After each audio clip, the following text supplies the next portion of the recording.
మీకు ఈ వీడియో నచ్చితే వీడియో క్లిక్ చేసి ఛానల్ని సబ్స్క్రైబ్ చేసుకోండి. ధాత్రి వాళ్ళ ఇంటికి బామ్మ, మేఘన ఇద్దరు కూడా వస్తారు. అప్పుడే ఇక కంగారు పడుతూ నిషి అసలు బూచి అన్నయ్యనే జూలియట్లా ఎట్లా నటిస్తున్నాడు అని నిజం చెప్పేస్తుంది. అంటే నువ్వు చెప్తున్నది నిజమా నిషి అని మేఘన అయితే చాలా షాక్ అయి అడుగుతూ ఉంటుంది. అవును, నాకు కూడా ఇప్పుడే ఆ నిజం తెలిసింది.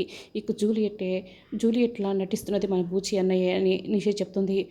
మరి బూచినే జూలియట్లా నటిస్తున్నాడని మనం నిరూపించడం ఎలా అని మేఘన, బామ్మ, నిషి అందరూ కూడా ఇక ఆలోచిస్తూ ఉంటారు. నా దగ్గర ఒక ప్లాన్ ఉంది అని బామ్మ చెప్తుంది. మేఘన, బామ్మ అయితే కారులో నుండి లోపలికి వచ్చేటప్పుడే ఒక స్వీట్ బాక్స్ తీసుకొని వస్తారు. ఆ స్వీట్ బాక్స్లో ఒక వామిటింగ్ అయ్యే లిక్విడ్ని కల్పిస్తారు. అప్పుడే ధాత్రి, కేదార్ హాల్లోకి వస్తారు. బూచి జూలియట్లా వేషం వేసుకొని బేబీ అంటూ వచ్చి కేదార్ని హక్ చేసుకుంటూ ఉంటుంది.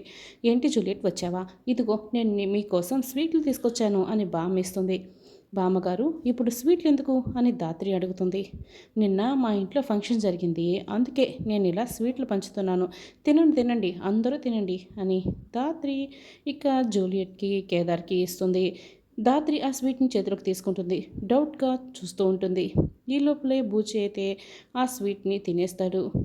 తినగానే వామిటింగ్స్ అవుతూ ఉంటాయి. వెంటనే పరిగెడుతూ వామిటింగ్ చేసుకుంటూ ఉంటుంది.